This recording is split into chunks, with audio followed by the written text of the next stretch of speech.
everyone, and welcome to the City of Myrtle Beach Planning Commission meeting for December 16th. I'm going to call the meeting to order, and we're going to start with roll call. Sharon. Here. Be a short roll call. Joe. Here. Austin. Here. Danielle is excused. Betty Ann is excused. Phil. Here. Zeb is excused. Paul is excused. Okay. All good? All right, and moving on to the approval of the minutes for December 2nd, please. I need a motion. Motion approved. Second. I have a motion to approve from Phil, a second from Austin. All in favor say aye. Aye. Aye. Okay, opposed? Moving on, we have a change of on the agenda. Austin, would you like to? I make a motion we move item 4 to the top of the list. Okay, item 4, prefin 2507 Del Webb Sales Center is going up to the top of the list, please, ahead of item number 1. So, so you made a motion. Do I have a second? Second. Second from Joe. Any further discussion? If not, all in favor say aye. Aye. Okay, that is completed. Moving on to the first item, which is item number 4 now. Prefin 2507 Del Webb Sales Center. Taisha. Request from Evan Gosney, Pulte Home Co. LLC to subdivide approximately 0.77 acres of Trapani Place, zoned Grand Dunes PUD, into 4 lots ranging in size from 8,632 square feet to 8,052 square feet. Highlighted in blue, you can see the property consideration on 67th Avenue North and Trapani Place. Here we have the aerial view of the property. And then here we have the plat of showing the largest lot being 8,632 square feet and the smallest lot being 8,052 square feet. If you have any questions, the applicant is in the audience. Can we ask you a question? Yes, also. Okay. Does anyone have any questions for Taisha, please? Commissioners? Okay, and the applicant is here. Hello. How are you today? Good. Tell us your name. Mark Stoughton with Development Resource Group, representing Pulte Homes. Okay, thank you. How do you spell your last name, Mark? Stoughton. Thank you. Okay, what would you like to tell us today? This one has come before Planning Commission a long, long time ago, part of the original first phase of Marine Tract, as we called it back then, now known as Del Webb Grand Dunes. We subdivided originally. They chose a location for their sales center. We combined the parcels so that we can get a parking lot and a building there. And now they're finishing up operations and looking to move out. So they're going to subdivide and build homes, finish the operation. Okay, very good. And is there anything else we need to know? It's pretty straightforward. Cameron, unless you got something else. Mark did provide, it would be part of your staff report, but Mark did provide that old plat to us at this point, showing that it was these 4 lots are essentially putting back the same way they were. Okay, thank you. Okay, commissioners, do you have any questions for Mr. Stoughton? How's business? Strong. It's going good? Yes, sir. I mean, do you mean the home sales? Or? Yeah. Yeah, we haven't noticed a halt as far as drive. It's getting more challenging to find good spots to build, but the drive's there. Absolutely. Okay. Are there any further questions other than how's it going there? Okay. All right. I guess we'll see you at our next meeting. If we don't have any more questions, we'll see you then. Thank you very much. Thank you. Have a good holiday. You as well. All right. Moving back to item number 1, which is the second item of the day.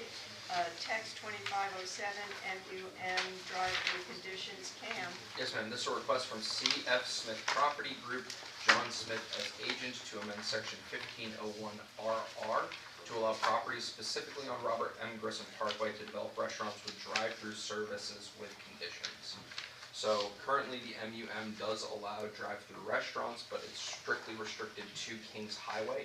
So the current conditions state structures that abut Kings Highway, structures are less than 5,000 square feet in area, and had drive-through facilities in place prior to the adoption of ordinance 2014-34. This would come in and modify that condition to also include structures that abut Robert M. Grissom Parkway, and the order board is located no less than 400 feet from the closest residential property. I believe Kevin is in the audience here representing this today, as Mr. Smith was unable to make it. Happy to answer any questions that you all may have. Okay. Let's start with commissioners asking Cameron what you would like to know about this item. So you're not allowed to have any drive-throughs on Robert Grissom, is that correct? Is that for restaurants specifically? Or any drive-through? So this condition specifically states restaurants. I'm not sure total if you have a bank with a drive-through. It's just restaurants. So Okay. In our ordinance, we have restaurants, then we have restaurants with drive-through as two separate uses. So it's just in regard to the restaurants, because there is a bank on Grissom that has a drive-through. Gotcha. Okay, any other questions? All right, the applicant is here. Hello. Hello, how are you? Good, how are you doing today? Good. Kevin Pulis, P-U-L-I-S, P3 Engineering Group. Okay, Kevin, do you want to tell us anything today about this item? I can just add on, reiterate a little bit of what Cameron said. As mentioned, we are requesting a very specific amendment to Robert M. Grissom, with the order board being no less than 400 feet from a residential property. And I was also going to point out the same thing with drive-throughs. So there actually is precedent within the MUM. Let's see, currently banks, retail pharmacies, so national chains, for instance, and then dry cleaners are allowed by right, with no conditions on speakers, proximity to residential, any of those features. So the use of an order board and a drive-through within this district is not otherwise restricted, just specifically to restaurants with drive-thrus. Okay. Questions for Mr. Police, am I saying that right? Pulis. Pulis, okay. Thank you. Any questions for Mr. Pulis, please?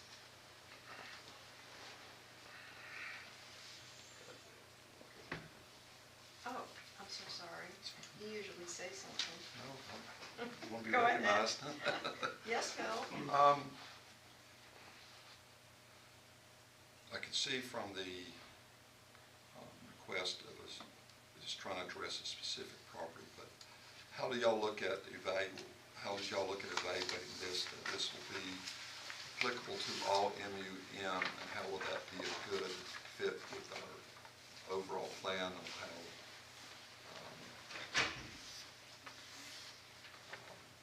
they can fit into the overall MUM plan? Have y'all looked into all the MUM and see how it will impact that? Because we understand the value and of the specific, especially what you're trying to accomplish with that property. You need to recognize it's for everything. So are you seeing that this would be good for all MUM? Well, and that's a great point. That's why when we talked to Cameron and staff, we were very, very specific about it being Robert M. Grissom only. So this would only be applicable to MUM zone district properties on Robert Grissom. Because to your point, there are multiple MUMs throughout the city, Market Common, for instance, that we didn't want to open up the possibility for an unintended consequence, right? So we have tried to be as specific as possible to this corridor, and just to alleviate those concerns. Robert M. Grissom is not a small corridor.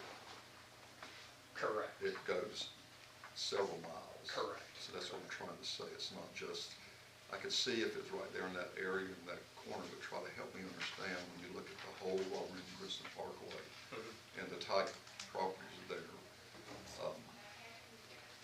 I'm just asking to help us understand the impact with that, so that we can try to help you if we can. Sure. Yeah, I mean, Can I for the point, I mean, this is, like I said, this is just a discussion item right now. We as a staff, and what we had talked about on this, in the 2014, whenever we did the zoning rewrite in regard to this, one of the big things was because at the time, we had multiple drive-throughs that were in close proximity to residential. Not in the MUM zones, in the HC zones. And we were getting complaints about the speakers being so loud. Well, the technology for drive-throughs and speakers has got to such a point now that those big old megahorn looking speakers are no longer in the mix. It's more of a subdued sound that goes along with that. That's one of the things that we factored in. Then we looked at that we do have the zoning rewrite going on, and we're gonna say, do we really want to go into something so deep right before a zoning rewrite? Well, the fact that he's making this so specific and that it is only on Grissom, that's what as a staff allowed us to feel comfortable with this moving forward, because he's not asking for all of MUM. He's just asking for the corridor along Grissom Parkway. So from our stand, and plus when COVID hit, the restaurants now do well over the majority of their business through drive-throughs as opposed to come in and sit down. So we're kind of changing with the times. Have addressed the previous concerns of the loudspeaker boxes in regard to previous drive-throughs, and we're not spreading this across the whole MUM. We're just doing it down that corridor, which while it is a longer corridor, majority of it's already developed to a certain degree. We just felt that this was a safe ask moving forward, factoring in all that information. Piggybacking off Ken there, Taisha did some great preliminary research on this one in regards to restaurants with drive-throughs. The American Planning Association has a large document that it will be providing as part of your staff report moving forward on best practices with drive-throughs. I think one of the best examples I can give you of this is how the restaurant Pizza Hut has changed. Pizza Hut used to be a large come in, sit down, family style restaurant. Now they're more or less just a box on the side of the road that has 3 ovens in the back with a drive-through window. So the market has completely shifted its dynamics of what a drive-through is, and the American Planning Association is recognizing that and changing their recommendations and guidelines. So in conjunction with our discussions with the zoning rewrite and our folks there, our consultant feel comfortable with the safety of this ask at this point. Is there a traffic issue? We have established a traffic issue on Kings Highway with a drive-through, and their cars are lined up on Kings Highway. So I am concerned about that. It's quite dangerous at this particular corner.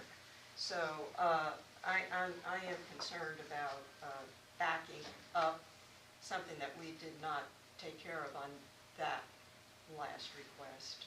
Well, So, in regard to that, yes, Ken. we have changed our stacking requirements since that restaurant. So we more than doubled our stacking requirements to what they previously were whenever that one came through. And again, we played off all the COVID drive. So we have doubled our stacking requirements in regard to this. And the thing that we're seeing now too, even beyond us doubling our stacking requirements, majority of the drive-through restaurants are identifying that is becoming their main bread and butter. And so they are almost, certain restaurants are requiring more stacking on their own for that purpose. So that has been addressed through the process. What is the stacking number? 8. 8 at the order point. So that'd be eight from the speaker box. So if you're getting a box of donuts, which should go pretty fast, it doesn't go pretty fast, and it's become a dangerous area. It was 4. What's that? It was 4. It was 4. It was 4. Yes, ma'am. But they have, they have them coming down Kings Highway. They would, that place, the one that you referred to, would not meet today's standards for stacking requirements. Correct. So in our comprehensive plan view, one time Robert and Grissom Parkway was kind of a parkway that would be able to accommodate a little bit quicker traffic flow than like Kings Highway or big commercial areas. Are we saying that as y'all are looking forward that you won't Robert Grissom to start turning more into a regular, I mean, you can get, it don't take too big of a lot to do this. But there's still limits in curb cuts though. I mean, the access to the road is still limited. Yeah, there's The use there's on only the- so use on many the curb lot cuts. Can be one thing, but Robert itself is limited on curb cuts. And y'all are helping, that's why we've got to talk, it's the first time we've looked at it. There are very limited curb cuts on Grissom, and, which has been a magnificent plan all along. So that would change. Will that compromise that, Charles? Most of those curb cuts are controlled by the state DOT as well. The city only owns a small portion of Robert Grissom at this point, so the state controls where those curb cuts go in. And to kind of round out your question there, I think Grissom has developed a little bit more as a commercial entity at this point, so that it's trending that way at this time. Yeah. I It's know good to keep trending, the but- traffic moving, because Right. that was the purpose of it, to keep it moving. Have less, fewer curb cuts. Anything else, Phil? Not right now. Austin, do you have any questions? Sharon, please. Joe, thoughts on this? No. Okay, thank you so much. We'll see you at our next meeting, Thank you very much. next year. Thank you. See you And a next nice- year. Nice holiday. You too. Moving on to item number 2, which is the third one. ANX 25-06, 21st and 17 bypass, and Kelly. Yes, ma'am. This is request from Broadway at the Beach Palace Tract LLC, Seth McCoy as agent, to annex approximately 1.02 acres on the corner of 17 Bypass and 21st Avenue North, and to rezone from Horry County AC amusement commercial to entertainment. Here's a location map of the parcel. The current zoning showing Horry County as amusement commercial and the surrounding Myrtle Beach zoning. And this is how it would look after the proposed zoning, back to E. Or to E. 2E, okay. All right, any questions for Kelly? All right. Is the applicant here? Oh, there you are. Hello. You look familiar. Seth McCoy. How are you doing, Mr. McCoy? Fantastic. Good. Seems like you'll have end of year attendance problems like every other board. It See how happens mine that, goes you know, the Thursday. week before Christmas, we tend to be very slim here for some reason, so, I will be there Thursday. okay. What do you want to tell us, Mr. McCoy? I love donut holes. Yeah, we love donut holes. We love donut holes. It's part of the surf park property, if we can get that to come through. So just need to get it all into the city to be able to set the setbacks and development boundaries for it. Okay. All right, commissioners, what do you have for Mr. McCoy? Is the surf park only going on that track, or it's gonna be larger than that? It's everything from the entrance of Broadway to Green Street. Okay, So all 4 of those parcels. okay. So you're trying to rezone it because you got a bigger plan for the, all, and trying to keep it all consistent with the tax zoning Yep. that you have. This prior gas station there was always in the county that closed out. And we were able to reacquire the palace and the gas station parcel, about 5, 6 years ago now. So, just doing a Makes little sense, cleanup. it makes sense. Yeah. Yeah. Do we know the plan? Do we It know? was in the papers a few weeks ago, Oh, pretty close, if they can pull it off. oh, the surf park. Yeah. That's, I mean, that's the whole plan, the surf park, okay. All right, any other questions for Mr. McCoy? We like annexations and we appreciate Yeah, it. yeah. Donut holes, talk about donuts. Sure, there's a few more. Okay. We'll see you next year. All right, thank you. Thank you, bye. All right, the next item is ANX 25-07, professional drive. Pam? Yes, ma'am. It's a request from Robert Wiley, Warren Smith as agent, to annex approximately 0.86 acres off Professional Drive and to rezone it from Horry County OPI to Myrtle Beach Medical Professional MP. It's a property in question on Professional Drive, largely bounded by Highway 17 and Robert Grissom. This is the site. Sticks out right in the middle of the MP on either side, and we'll just fill in the purple there. Okay. Can answer any questions. The applicant is in the audience. Okay, questions for Pam? We'll start there. What happens to the white strip on the west side of that property? That's another one we'll have to look at, like the PUD we just did with the Shabbat Center. It's drainage right now, It's what? drainage. Just drainage. So I believe that would stay as part of the county at this time. Okay. Anything else, Austin? Good chance that we'll probably try to bring that little white strip into that. Yeah. Yeah. Yeah, We'll do our due diligence to yeah, look into that. we like drainage. Okay, and any other questions for Cam? Otherwise, we'll go to the applicant here. Hello, Hello, how are you? good. James Baldwin, the Development Resource Group, and the owner, Warren Smith, is here with me as well. Okay, thank you. Okay, Mr. Baldwin, what do you have to tell us? So the owner is looking just to construct an office building for his company and looking to stay consistent with the surrounding zoning and then annex into the city due to water and sewer being served, by the city of Myrtle Beach. So it's a request, yes ma'am. Very good, okay. Commissioners, what questions do you have for Mr. Baldwin? And the deed, it references restriction covenants, conditions in 1997, which we don't have access to. I'm sure there's nothing in there that prevents anything like that. I have notes of the annexation, but Yes, sir, we reviewed those covenants and restrictions set by Burrs and Chapin, and we will meet all those requirements. Yes, sir. Anything else? Anything else for Mr. Baldwin? Okay, thank you for being here, Mr. Baldwin. Okay, We'll thank see you y'all. next year. Have a good holiday. That just sounds funny. What's that? It just sounds funny, so we'll see you next year. It's true. God willing, if the creek doesn't rise. All right, moving on to the next item. Wow, are we moving through here? We are. You go curses. Sorry.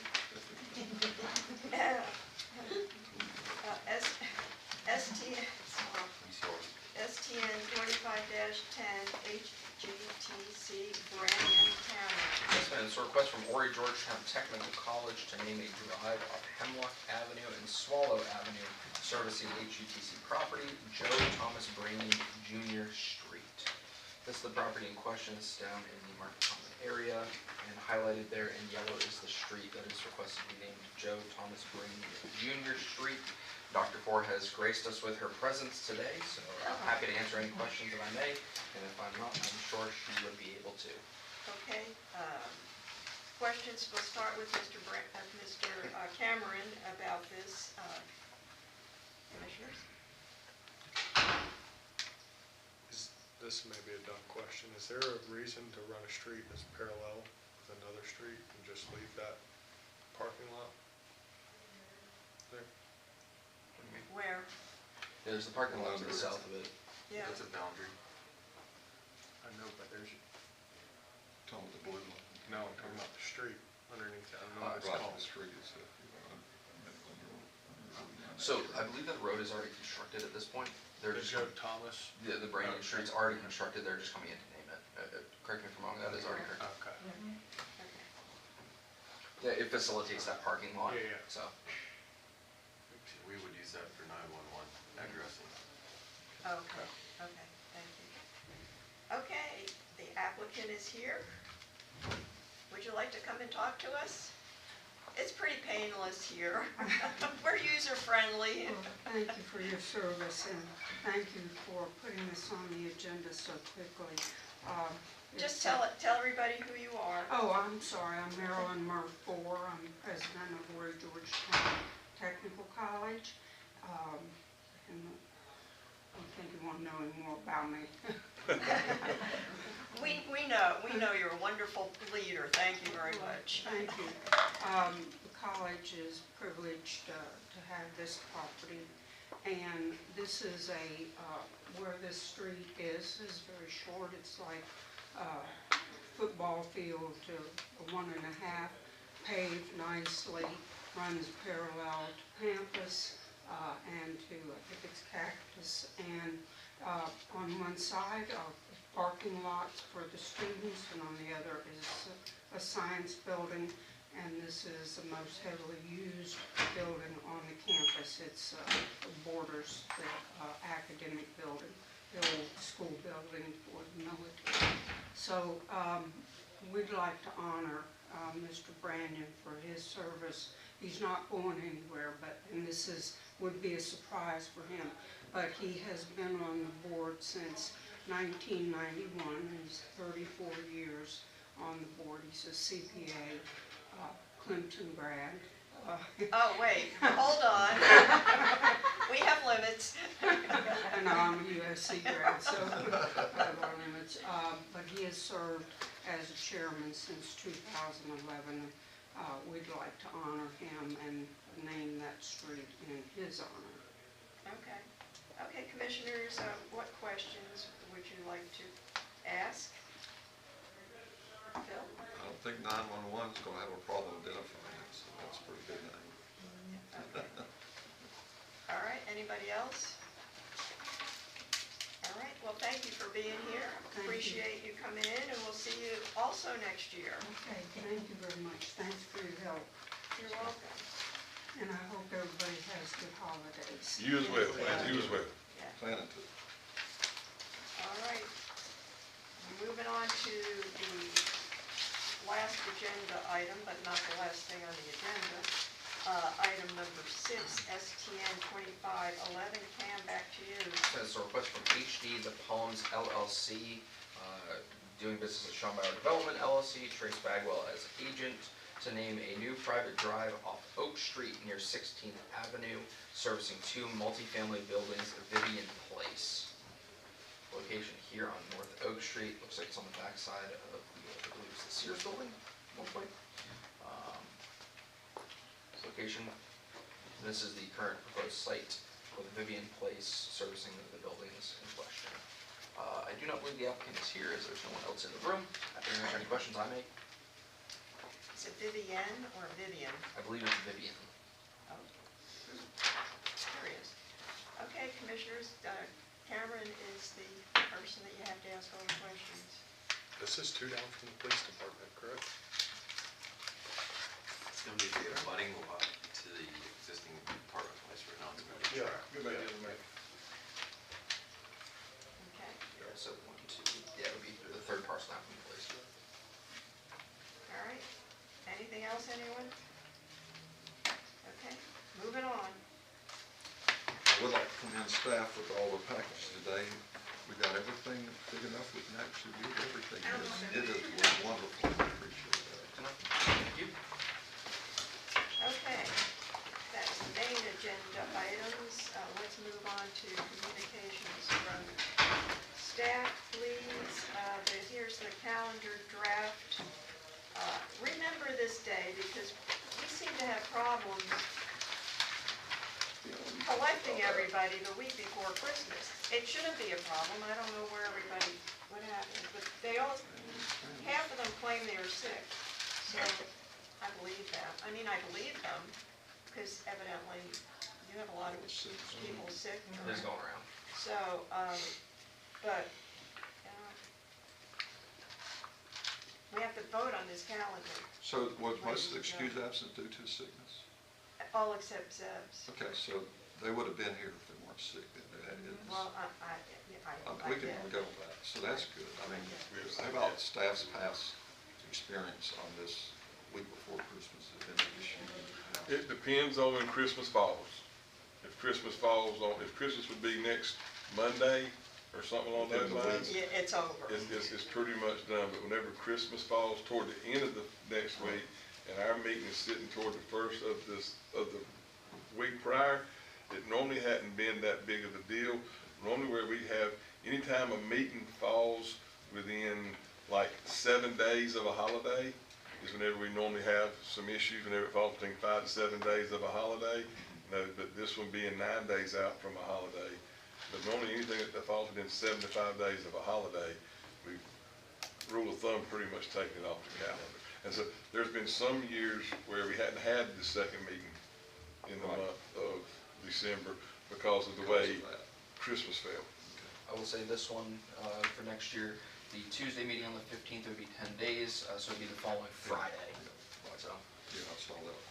It never seems This is bad 16. until you get here and then you only have, a quorum. So, okay, ladies and gentlemen.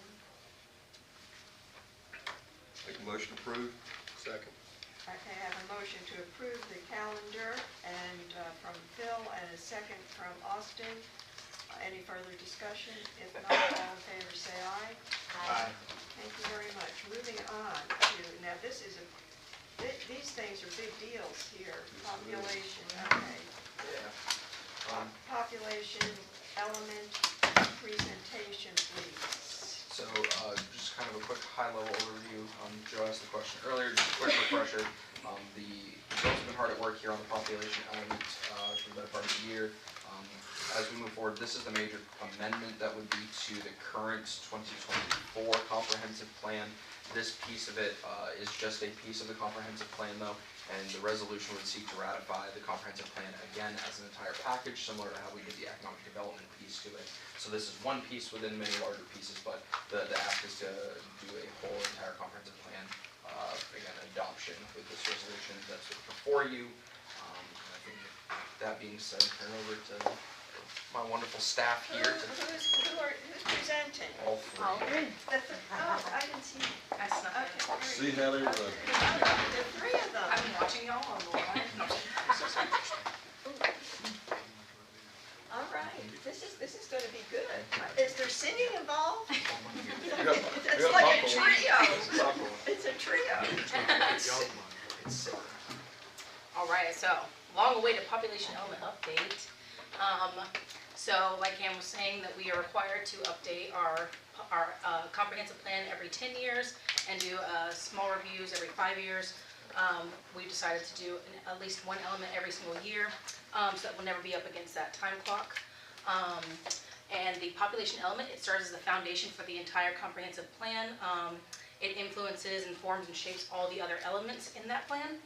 And then it has a lot of demographic information all throughout this population element. So by analyzing the population demographics, we can identify trends and factors that shape the city's growth and character and make predictions for our future. It also ensures that future planning decisions support safe, inclusive, and thriving community. Here are some key residential demographics that we chose for the presentation today. The city of Myrtle Beach currently sees a 3% annual growth rate, and since the year 2020, the city has seen a population increase of 17% within the past 5 years. Density for the city is 1,802 people per square mile. The 2024 projected population was 40,938, and for this year, approximately 42,179. Age and sex for the city, we're seeing a 51% for female and 49% male, a median age of 47 years old, and ages 65 and older make up about 24% of the total population. As far as education goes, the city of Myrtle Beach, our population, almost half have at least an associate's degree. The city of Myrtle Beach was ranked by the Sun News as the #1 city for veterans in 2025. And veterans make up 7.3% of our total population. And so going into our pillars and policies, earlier this year we worked with Commissioner Paul Williamson and then our former Commissioner Darcy Coughlin to come up with a draft of policies before we took them to the community for their feedback and input. And during that process, we came up with our goal.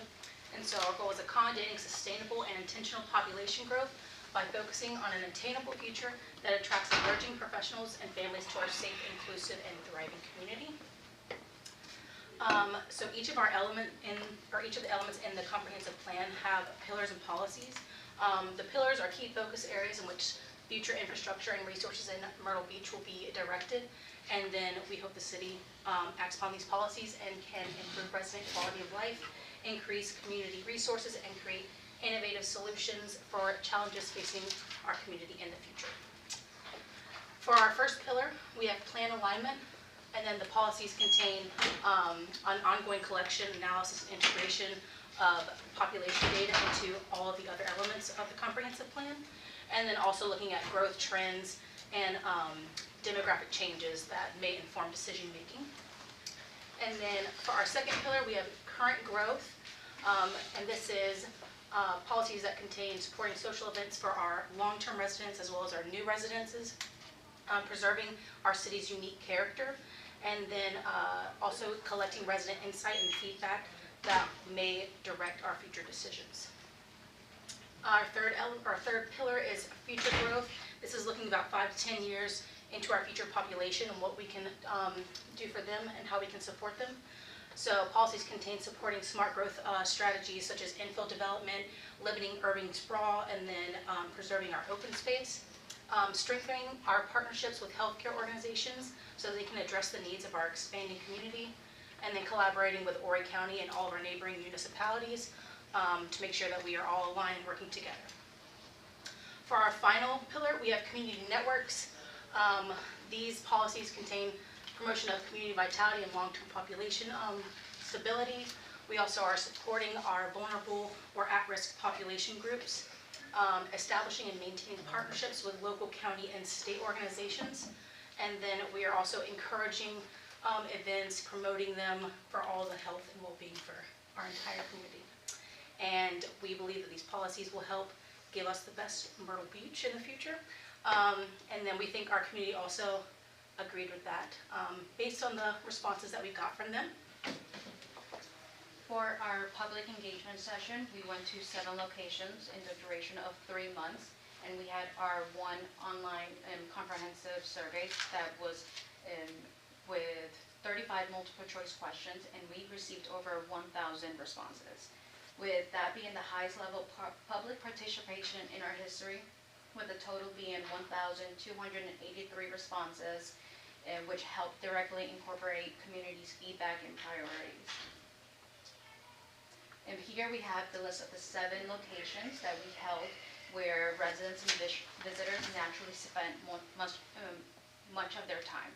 We went from the Veterans Day Parade in Valor Park this year to 2 First Friday art walks and 2 Pelicans games this summer.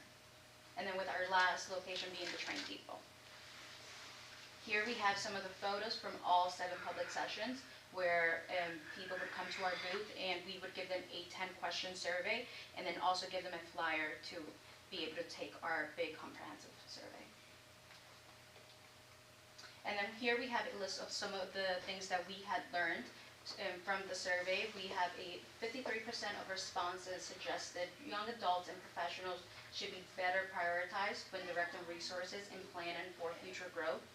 We had 41.7% of responses indicating that they would always support smart growth strategies in the city.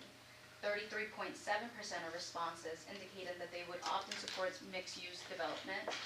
And 73.3% of responses supported the city's effort to set population growth targets for long-term planning.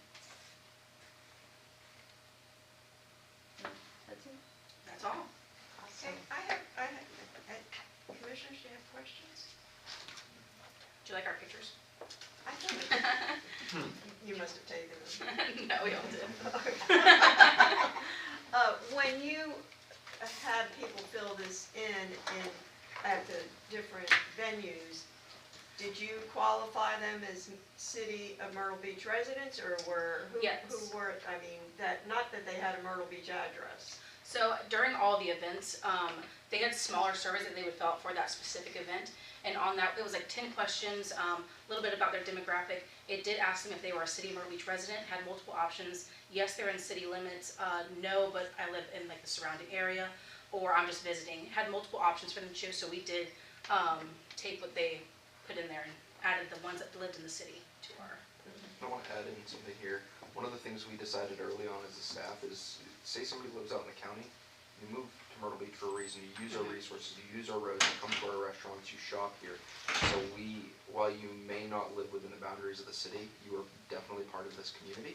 And so we didn't want to exclude people's feedback simply based on that, because all of that feedback does matter to this community as well. It does matter, but I wanted to know how you did that. Yeah, I wasn't. Understood. Yeah, I just want to put that little caveat. It was open to everyone. Even we had a lot of people saying, "Oh, we're just visiting here. We're just visiting." We wanted to know what their input, we wanted to know what they thought, so we still let them fill out surveys. We just didn't tell them, "Hey, just write that you're a visitor." I've never been any place that they asked me to fill something out and I was on vacation. It would take the time to do that, but We were very I give them persuasive of. I bet, now, you didn't do anything you shouldn't have, did you? No, Okay. we did offer like just some City of Myrtle Beach swag goodies. We would say, "Hey, come get a free this. You want to fill out our survey?" Oh. And Kelly would go and ask people, "Do you want to fill this out? Do you want to fill this out?" Everyone was super nice. They were really, really nice events. Kelly would chase them down. Yeah. No, I heard a report about Kelly. I did. And she was gonna get them, no matter what. We ran them down. I don't know, what was the swag you were giving out? Just, we had, let's see, we had little City of Myrtle Beach balls. We had ponchos, a reusable straw. We had some Oh, dog yeah. bags, Oh, yeah. pins, Yeah. little Keychains, fridge clips, koozies. keychains. We also had bike lights that we gave. A lot of people liked those.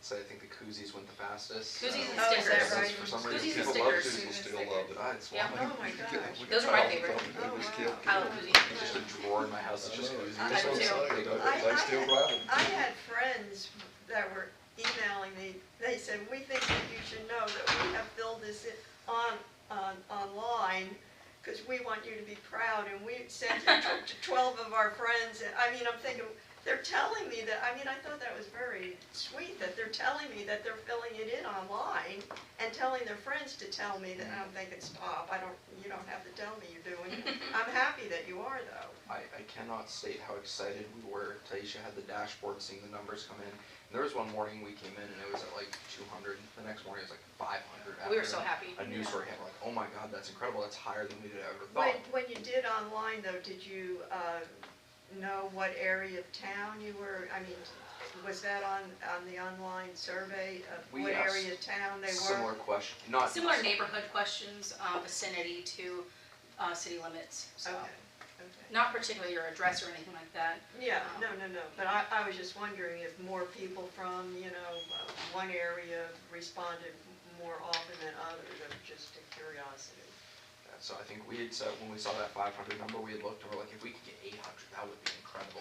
There's one morning we came in as 1,200, we're like, what just happened in the game? So we were over the moon with how the public engagement, these three executed the strategy they put together flawlessly, so we couldn't be happier with how that all came together. Now, are you going to present this now to city council? What's your next step? Once the resolution is signed, it does move across the street and it'll get presented to city council for adoption. Okay. I have a So- question. I'm Yeah, sorry. yes, Austin. What, on the unhoused population, where it says doubled up, 7,600 and change, what does doubled up mean? It is, do you want to say it? Or me? The doubled up, oh, it's not on there? It's Put it on. Oh, it's in the full thing. It's just multiple, not siblings, but multiple different, children from different families are in the same area, like same, household. Does that make sense? So like if you have 2 kids living in the same house? It'd be two separate students, families. utilizing the same Families space. working together. Yes, working together. Gotcha. Yeah, Gotcha. doubled up kind of Gotcha. is. Roommates. Yeah, like roommates, they're not related. Okay, what other questions do you have for this wonderful team?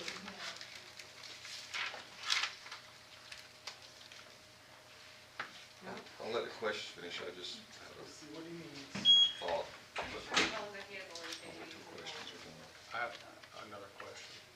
Austin? Paul, why do we think the median income is more in the county than the city? Is there, Maybe an older population. Coastal people out in the county get paid more? And What was that question again, Austin? why do we think the median income is more for people in the county than it is for city residents? It is a larger county as well, it's a larger area. Yeah. If I had to take a guess, I wouldn't be surprised. A lot of the new subdivisions that are popping up out in the county are pretty costly subdivisions, and I think with the taxation base being so incredibly low out in the county, I think people are choosing to live out in the county just for low taxes. So I think that's probably skewing some of the numbers. You gotta keep in mind that the measure that's used there is median, which you just take everybody, you pick the one in the middle. So I think. Passed math. But why? Oh, we got that on tape. I think why that matters though is because you got a lot bigger of a population, and when you do, that's going to skew where that middle ends up. Versus here, it's a smaller population, so that middle it probably skews a little bit more towards the lower income. I think if you did instead of a median, like a mean, I think we'd be far closer, if not higher, than the county. How do you count retirees in that? You're saying with income? Mm-hmm. So I will say these numbers came from the census, so I'm unsure how the census designates income for seniors who are on like retired fixed incomes. Because we have an overwhelmingly large, sadly, population. So again, I'm not sure what the census uses to designate that. These metrics came from the census. Mm-hmm. So and next year we'll see the new ACS, the American Community Survey, come out on the half year. So we'll look to when we go and do the 2026 updates, we'll look to see if any of these quick numbers need to be changed with the new information that's coming out from the feds. Okay, any other questions? And then we're going to have a thought from Phil, evidently. Okay, Phil, give us your thought. First, I apologize, I didn't go online to check this, so I'm doing it in ignorance, but the digital version of the whole comprehensive plan, we have one, right? Yes. Yes. When I went through this, I got to population element, I went to other elements. Would it be maybe a good idea to put an index, like you've got the population element, and the next be like the index of these major areas, for example, preparing for the future, history of our income, population, is that in? Like a table of contents? Is that, yeah, in each of the elements, so that if I'm trying to find like the income, it's very, like even here, I have to scroll, and even if I look at it and go back, it's hard, where you had an index in the front of the element to say this is the major areas of it. I don't know if I'll follow that be valuable. So I understand the point you're making. The hard part is this is a piece of a larger book, Right. and that larger book has that index that you're looking for. For each element? It's right at the front. It's not within each element. Okay, so the index is at the front, but in that index, like when you get to population, it has the index for those. Okay. Yeah, so when I did the economic development one, I broke it down It was under based on economic these- development under the headers, Yeah. and that's at the front of the larger comprehensive And it's plan. based on things like education and this and then this. Yes. Okay. It's That's what I quite a want. big index. That's what I just wanted to make It's sure. a huge index. Yeah. And so when this moves forward to city council, that will all Like I be said, updated. I've looked at it as a before, whole but I package. couldn't remember. Yeah. And that's what, but all I did is when I looked at this, go, God, an index, man, this is something. Because I kept going back and forth, and I had to keep scrolling. And since this is the major amendment that we're pursuing, that's why we need just this booklet, but Okay. we're gonna update the Right. entire document. Thank When you. are you presenting this to city council now? As much as I try, I do not control city council's agenda, so Well, when is your attempt?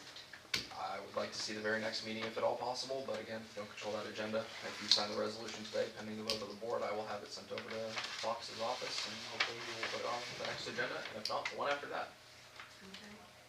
Okay, let's wrap it up, commissioners. Thank you. You did a good job, the three of you. You make a good team. Good job. Thank you. You really do. Bye, everyone. Such a little. Thank you. Come back.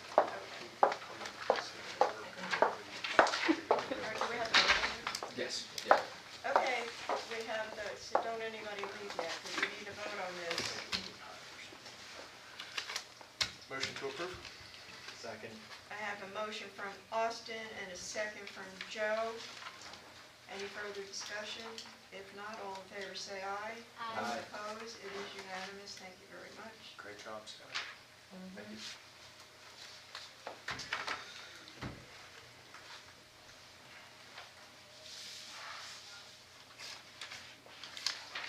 Okay.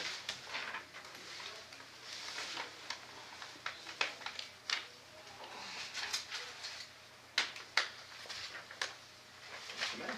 All right, moving on to the zoning rewrite update. Yes, ma'am. So I had heard from a few members of the planning commission that you were all curious where we were at in the zoning rewrite process. And as I communicated with a few of you, a lot of what we had done already was just kind of laying the foundational understanding with our consultant of who the city of Myrtle Beach was, our current code, and where we had, thought we could make some improvements to the code that we have. So the consultant has been working through all of that information and started slowly filtering out some of the preliminary and proposed ideas that they have. And the first one that really came to hit was our landscaping and landscaping regulations. So I wanted to give a quick touch on this.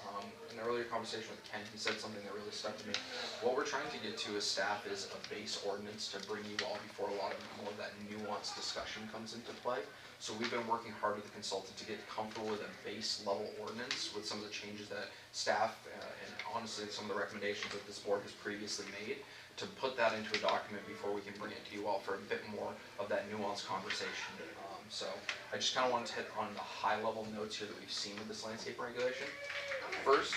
The first and foremost is just the updated graphics, the design of it, and the ease of readability. I think they've preliminarily done a really good job of how this document lays out, the color scheme that's used, and how the graphics are designed. So that way somebody picking up this document can look at it and know exactly what we're talking about. These aren't hand-drawn descriptions like they previously were.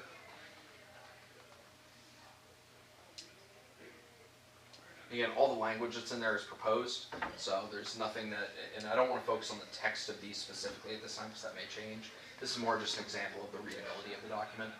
So, same thing again here, our vehicular use areas, again, just the better use of graphics to detail and show design of what the landscaping document is really looking for.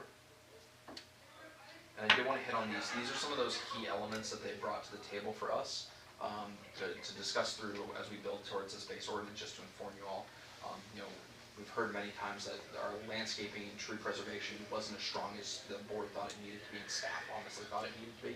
So the first one I wanted to highlight is the first one that they brought to us was that an increase of minimum preservation standards on a site is going from 0% to 25% of cumulative DBH. So essentially, you take all the measurements of the trees on site and you must retain at least 25%. Not everybody knows what DBH means. Yeah, diameter, breast height, so the measurement of a tree around, take the entirety of the site, measure all the trees, and you would be required to maintain 25% of that. You get weighted credits for tree groupings preserved, so not just doing standalone trees. If there's a cluster of trees, as they all communicate with one another and they actually survive better as clusters, you get increased crediting for the keeping within the preservation standards. When you say crediting what? So that Credit what? That 25%, you would get a 1.5 times calculation of DBH against that 25% if you kept a cluster or grouping of tree. Okay. Clarity and definition is another big one. So defining what actually counts as open space. Greens, plazas, active use areas, and courtyards. The big one for me is the one labeled stormwater facilities. Stormwater facilities will no longer count towards open space unless they contain amenities such as pedestrian pathing, seating, and additional landscaping. And then at that point that they do contain those things, they still only count for 20% of open space. So it's no more just your retention pond is your open space. You have to activate it, and also it still only counts for 20% at that point. Open space must be connected internally with sidewalks and pathing. Maintenance plans will become required as part of development applications. Landscape plans shall include corresponding irrigation plans to try to prevent that die-off that we see with plants when they go in. Biodiversity standards would be added to the code, so you can't plant more than 25% of just one species of tree. And then the addition of a recommended plant species list and expansion of non-recommended tree species list. So these are some of the just the high-level things that they threw at us really quick. That they were thinking would be a bit more forward and innovative in how we deal with our landscape. And the they is who? The Kim and our consultant. you say maintenance plan is required, what do you say about that? So right now, when somebody goes in with like an upgraded pedestrian pathing area, the maintenance plan and agreement is negotiated with the city. It would be an upfront thing that would be required for the developer to come in and say, here's how this will be maintained moving forward. So instead of dealing with it on the back end, it comes in front end of the application. I mean, there's some really fabulous things up there. Stormwater, no longer, I mean, that's long overdue. I mean, there's a bunch of them that are positives. I think what made me so excited about seeing this was a gentleman who was working on this section. We kind of told him, hey, any crazy kooky ideas that you wanted to try somewhere else, at least put it down on paper and see if it fits for us here. And the one that's addition of incentives for low impact development such as green roofs and bioswales, presentation that I gave you all 2 meetings ago, he included as part of this that you would get increased credit against your open space requirements if you included those low impact development So options. do we have any green roofs? I don't believe we do in the city. I mean, other than at Carrabba's? Carrabba's? Carrabba's? About it. I mean, We might have some like trees growing in gutters or something along that. We might not have any green roofs. there are green things growing across the sidewalks that I would like to be walking on, but that doesn't count. But no, I think green roofs, I don't understand why we don't do that on top of every hotel and condo. I just don't understand why we don't do that stuff. So I think this is a good, a really good modern update to the code. And again, we're working to get that base level before we bring you all into the document. But I wanted to show you some of the progress that we've made in incorporating some of the ideas that this board has previously brought to us to give to the consultant. No more than 25% planted, maybe one species. Thank you. Can we not call a palm a tree? We've made that abundantly clear that we do not want to see palms listed under trees or grasses. Thank you. I think one of the things that's really good about what they're bringing to us to these numbers, there are things in the past that like, especially like this board has talked about wanting to see more of this or wanting to see more of that, but we didn't really have the ordinance in place to give us the teeth to require those types of things. What they've given us here is the requirements to make us to where we've got a little bit more, where we don't have to try to convince you or try to, fool you into doing something that we want. We've now got an ordinance that requires you to do something that we want. And that's kind of a part of our equation that's been missing for a while in regard to this. So that's what's the good thing about this is that they took things that we all wanted and made them requirements to a certain degree. The clarity in definitions for qualifying open spaces, I think is of utmost importance. We all know what we want, and it's not what has been happening. But without any clarity, as that's a great word, we have gone to the lowest common denominator of being better. And we need to go to the highest one. So I don't know where the clarity, I can't wait to see the clarity in the definitions for what that's going to be, because that's outstanding that that's happening. So preliminarily, it is a diagram, kind of an overview of what a site designed as a green or plaza would look like, and the typical amenities that you find within that area. So there is a little bit of discretion as to what, to what extent that is, but it does pretty well lay out, hey, a green is X, Y, and Z, and contains X, Y, and Z amenities for the people that use that space. So that's at a high level the clarity that they would provide for those. How do we get somebody to do green roofs? Well, I think this is what is encouraging for me, is it's the incentive route. So if you have a smaller site and you don't have the space to do a large activated open green, well, you can do a green roof and get a credit towards the amount of open space required on your site. So it's that incentivizing structure that's built within the document to help people facilitate what they want to achieve on their piece of property, while also getting us things like bioswales. But how do we sell it? I mean, you got to sell it. I mean, it can't be buried in a rewrite and you hope somebody's developer sees it. It has to be, this is a big word, marketed to make improvements. I think as we continue moving this process forward and you see more and more of the document, the meeting being put on YouTube, having to present this before City Council is a good way to get the word out on that. Totally understand. Okay. Okay, commissioners, what do y'all think? Joe, what do you think? This is all something that you haven't seen before. What are you thinking about this? I'm excited about it. Improvements. Yeah. Sharon, you've been down this road before. What do you think of this? It's got a lot of improvement. It's like, I like it. Austin? I like it. I do have a question, but I'll let Phil go first. Well, is it going to be a question or a thought? Thought, kind of, but kind of both. Okay. On like our recommended tree species, if there's a live oak that has to be taken down on the property, do we have something that says like, hey, you have to put, I know you can't put, if there's a 20-inch in diameter oak tree that is taken down, I know you can't, but you can put 4 oak trees back out there that add up to that 20 inches to replace. Do we have something like that in place now? Yeah, mitigation. We do. I was just curious. I know. It only kicks in on certain removal options, but yeah, it's in place.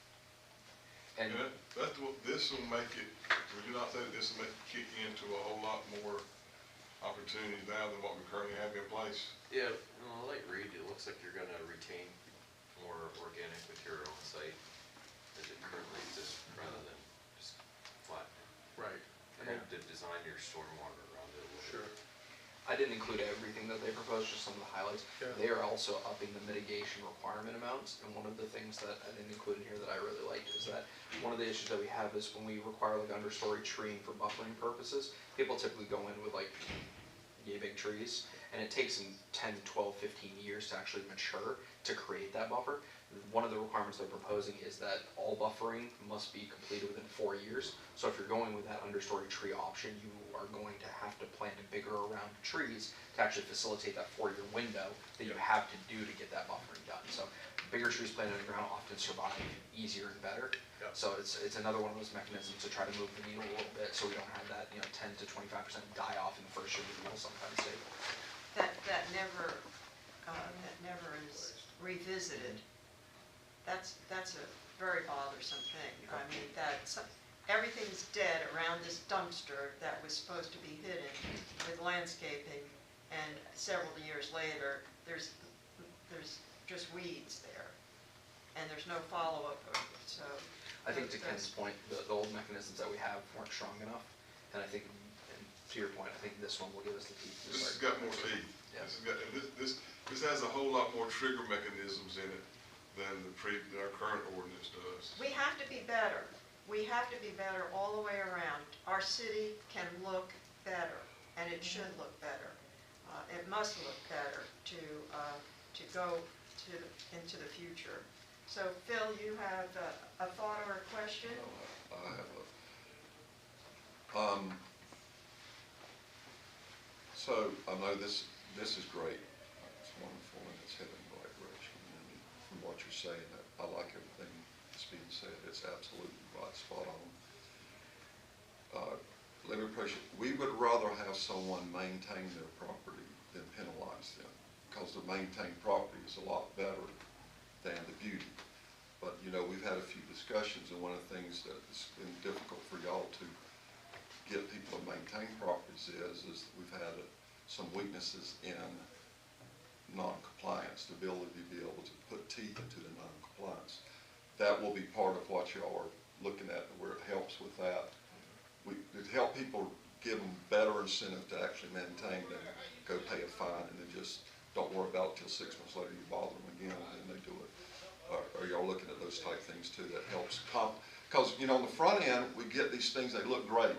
As soon as you put it in, everything looks great, and then a few years later it's gone. And when we had our discussions, it was about, well, there's not enough teeth there to push people to keep it maintained. So I would say probably the biggest buzzword that we've been using with the consultant for specifically the landscaping portion of this is voluntary compliance. How do we get people to do the right thing on their piece of property without, like you said, having to go out and ticket them or penalize them in some way, shape, or form. So the gentleman's name is Andrew. Andrew's done really, really good work on this and work across the country. He has intentionally focused on how we move the needle on voluntary compliance. We get people to just do what they need to do. I would like to hear that strategy. voluntary compliance. Yeah, again, as this comes in a little bit more polished and finished out. I mean, I'm all for being a lot more serious than voluntary compliance. Well, I mean, look around. That's how we get compliance nowadays. What's that? That's how we have to get compliance nowadays, and we get it. It's not what they're volunteering to, it's because we're having to go out there and Exactly, do what we have to do. exactly. That's what I'm saying. That's why I'm concerned about that, because that just puts more and more pressure on y'all and takes away from the things that you really would rather focus on. Yeah, but again, this provides us so much more clarity. Right. Okay? We're not having to flip the 3 different sections of the zoning code. And that's tell what's you good why to you're your in comprehensive violation. putting it. Now it's just got this one section right here that says, here's why you're in violation, and there is no interpretation, there is no, let me tell you what Right. this means. If you can read, you will understand Right, what you're this putting it means. all into one packet, exactly. So say, oh, we'll reference this over this one, and this one goes back over to Yes, that sir. one. Is it gonna be truncated? Is it gonna be truncated? When we had originally sat with the consultant, our intention was essentially to have books within books. So you can pull out the landscape section, have just that Yes, small little thing, yes. and not to have a code that is 500 pages long. The one that you can't lift? That was our intention from the get-go. They've Because come up with some, for us, are different ways of doing things. And it's not to say that they're not more common practice in other places. But the one thing that we told them whenever we got started on this was that we don't want to do a zoning rewrite that's gonna get us up to speed. We want to get a zoning rewrite that's gonna carry us into the future. And so that's the things that they've been doing. In regard to the landscaping section, we even told him, we want to try the ideas that you've come up with that other places didn't want to touch. We want to be some guinea pigging on some new No, we ideas. wanna be edgy. Yes. We need to be edgy. We And have so to be edgy. he got very excited, and I think that's why he came back with such a good base on the very first time, because we had told him, don't be afraid to go places where other folks fear, because that's what we want to see. How are you partnering with the consultant? I mean, you say you need this and they go home and bring you back, or do you meet with them regularly? What is the So process? we have regular standing meetings with the 2 project leads for the consultants, and then they have divisions within their company that focus on specific things, and we set ad hoc meetings as needed with those. So this previous week, we had meetings with engineering, with stormwater, with landscaping. We looped in city groups like Parks and Rec and Public Works on them, so it's an all hands on deck approach, but we have standing meetings, both internally, just our staff, every other week, and then on the off week, we have a meeting with our consultants. So we are full steam ahead on this one, and we're starting to get a little bit more and more. What is your,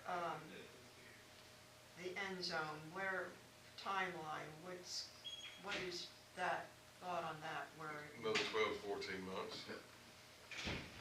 from now? Okay. And to kind of go further back on what this is one of the things where, even though I'm not a big fan of the technology, so to speak, altogether, this is one thing where technology is so useful, because they don't have to come here to meet with us. We can do the Zoom meetings, and it's like, we met with one person that was out of Georgia in regard to it, and we met with one that was out of Florida, and we're able to get the best that's out there, not the best solely just in our area, but we're able to get even better possibly by being able to go to their member in Florida or their member in Georgia. And the fact that they are such a big company, they actually have people that specialize in just certain areas. And so that's the big plus I feel that we're getting. We don't have one person that's doing it all. We've got one person that's overseeing it all, but he's going to this person for landscaping, he's going to this person for engineering. So we don't have to have that one know-all, be-all. So he has access to specialized Yes, ma'am. individuals? Yes, ma'am. So whenever they came here to meet with us on site, the 3 folks that came here and met with us were from 3 different states. So when it comes to overall zoning rewrite, the only thing, y'all gonna focus on one at a time is what I'm hearing, and this is the first one. And you go through it, or I'm going to say focus, I know you're already making changes, but you're talking about rewriting the whole landscape ordinance.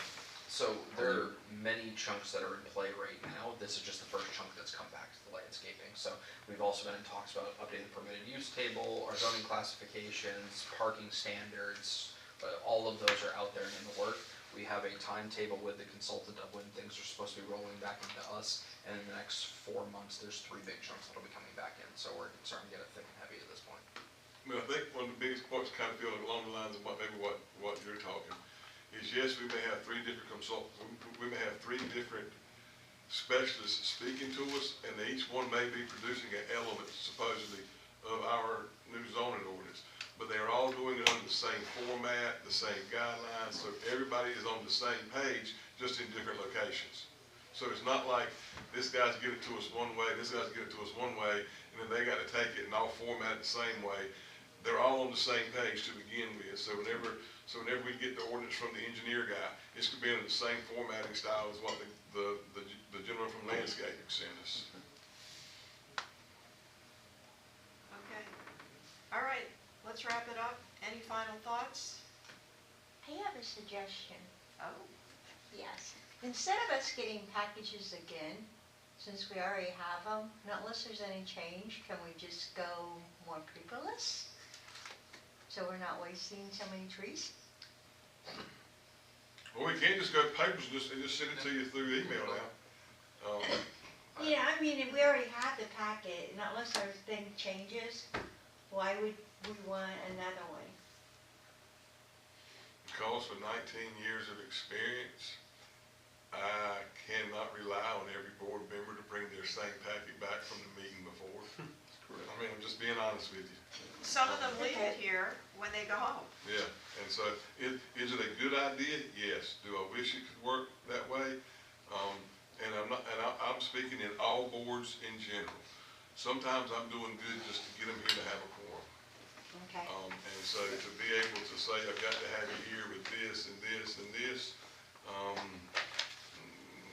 the way we've been doing it just seems to be the most successful and the least amount of bumps in the road. What you've said is something that we have considered, but we just could not figure out the best way to do it. I've tried it before on one of my other boards, and before we could get started, I had to get up and go to the back and run 2 more copies for the ones that didn't bring theirs back. Okay. So that's, I understand. I'm not trying to give an excuse, I'm giving a kind of, not necessarily the best reason, but it is You the went down reason. this road before. Yes, and- ma'am. Yeah. That's the Okay. reality. I All right, mean, I was just trying to. No, I mean, like I said, it's a great question, it's one that we've tried to explore several times, and it just doesn't seem to work out to the best for us. I mean, I think, maybe a month ago, you're sitting in my office and we were discussing this and how to make these, and both of us just kind of came to the realization, like, probably not, yeah. Okay. But good point, very good point. Yeah, I don't like killing trees. We use recycled paper. It goes to the recycle bin. Yeah, I we don't- use recycled And, paper. and my packets, once I go through them, I recycle all my paper. Well, I do too. It's just like I thought it'd be less. Yeah. Okay, I'd like to hear from somebody about the next step here. Motion to adjourn. Second. I have a motion from Sharon to adjourn and a second from Austin. All in favor? Aye. Thank you, everybody. Have